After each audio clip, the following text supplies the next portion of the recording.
Halo semua, sering nggak sih dapat tugas sekolah, terus lihat datanya tuh cuma deretan angka yang bikin pusing?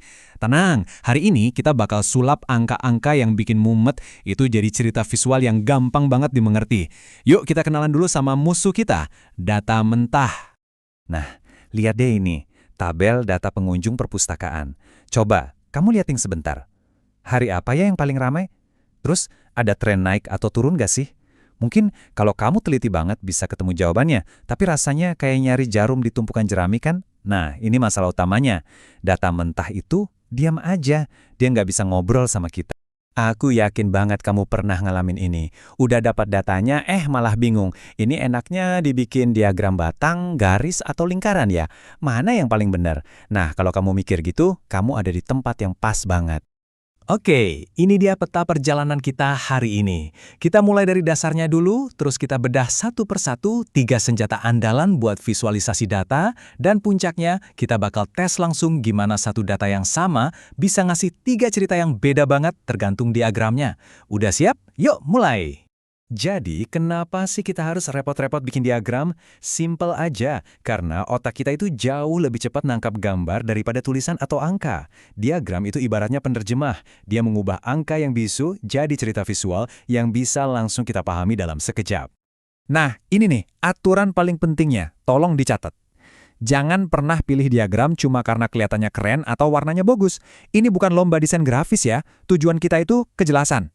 Gini deh analoginya. Kamu kan nggak mungkin pakai sepatu bola buat ke kondangan kan? Salah kostum. Sama kayak diagram, harus pakai alat yang pas buat tujuan yang pas. Jadi pertanyaannya bukan mana yang paling kece, tapi mana yang paling jujur dan jelas buat nyeritain data ini. Oke, yuk kita buka kotak peralatan kita. Alat pertama, jeng-jeng, diagram batang. Sang juara kalau urusannya adu banding-bandingan. Konsepnya super simple. Makin tinggi batangnya, makin gede nilainya. Gampang kan?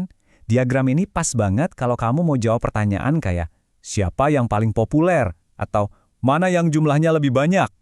Ini cara paling cepat buat lihat perbandingan antar kategori secara langsung. Jadi, kapan waktu yang tepat buat pakai diagram batang? Pertama, kalau datamu itu bentuknya kategori. Contohnya kayak jenis ekskul, merek HP, atau genre film. Kedua, kalau tujuan utamamu emang buat membandingkan jumlah. Dan yang ketiga, ini penting, kalau datanya nggak ngikutin perubahan dari waktu ke waktu. Tuh kan, lihat bedanya, nggak perlu mikir lama. Mata kita langsung bisa lihat kalau Paskibra itu yang paling banyak peminatnya dan PMR paling sedikit. Coba bandingin sama kalau datanya cuma di tabel tadi. Jauh lebih cepat pakai ini kan? Itulah kekuatan perbandingan visual. Diagram batang emang jago buat bandingin, tapi gimana kalau kita mau lihat sesuatu yang berubah seiring berjalannya waktu? Nah, kalau gitu kita butuh alat yang beda. Kenalin diagram garis, si jagoan pelacak perubahan. Kata kuncinya di sini adalah waktu. Anggap aja diagram garis ini kayak grafik detak jantung buat data kita. Dia nunjukin naik turunnya data dari waktu ke waktu.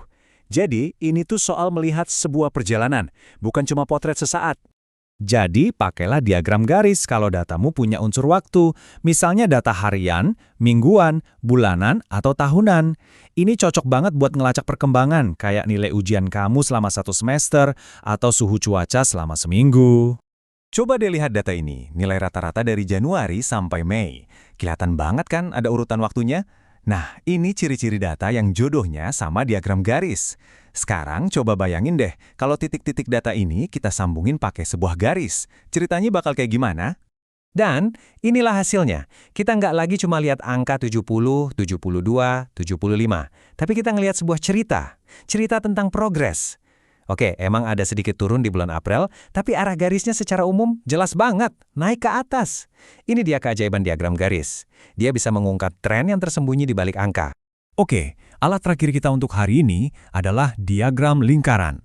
Kalau diagram batang itu buat bandingin, diagram garis buat lihat tren. Nah, diagram lingkaran ini tugasnya buat nunjukin komposisi atau proporsi. Biar gampang, bayangin aja ini kayak pizza. Satu loyang pizza utuh itu 100% dari data kamu. Nah, tiap potongannya itu nunjukin seberapa besar porsi masing-masing kategori dari keseluruhan pizza. Simple kan? Jadi, kapan kita harus pesen pizza ini? Pakai diagram lingkaran kalau kamu mau nunjukin persentase, gimana satu kue utuh dibagi-bagi. Tapi ada aturan mainnya nih. Usahain jangan dipakai kalau kategorinya lebih dari 5 atau 6. Kenapa? Nanti pizzanya jadi kebanyakan potongan kecil-kecil, malah jadi pusing liatnya, dan tujuannya jadi nggak tercapai. Di contoh ini, kita bisa langsung ngeh kalau porsi waktu terbesar siswa itu buat belajar, yaitu 40%. Perhatiin ya, kita di sini nggak ngebandingin jumlah jam belajar sama jumlah jam main, tapi kita lihat seberapa besar porsi waktu belajar dari keseluruhan waktu yang dia punya. Nah, itu kata kuncinya, bagian dari keseluruhan. Nah, sekarang waktunya pembuktian. Kita bakal ambil satu set data yang sama, terus kita paksa masuk ke 3 jenis diagram yang berbeda. Kira-kira mana yang bakal ngasih cerita paling jelas dan paling jujur? Yuk, kita lihat bareng-bareng. Ingat kan data yang di awal tadi? Data jumlah pengunjung perpustakaan dari Senin sampai Jumat. Sekarang, ayo kita bedah data ini pakai 3 kacamata yang berbeda. Oke, pertama kita coba pakai diagram batang. Kita bisa langsung lihat perbandingan antar hari, jelas banget kalau Jumat paling rame. Tapi, kita jadi kehilangan alur ceritanya. Mata kita harus lompat-lompat dari satu batang ke batang lain buat ngelihat polanya. Agak kurang efisien kan? Terus, gimana kalau pakai diagram lingkaran? Nah, ini kesalahan fatal, teman-teman. Kenapa? Coba pikirin deh. Jumlah pengunjung hari Senin itu kan bukan potongan dari total pengunjung seminggu. Itu adalah satu titik data dalam sebuah perjalanan waktu. Pakai diagram lingkaran di sini tuh ibaratnya kayak kamu punya film tapi kamu acak-acak potongannya. Ceritanya jadi nggak nyambung kan? Kita jadi kehilangan info paling penting. Trennya.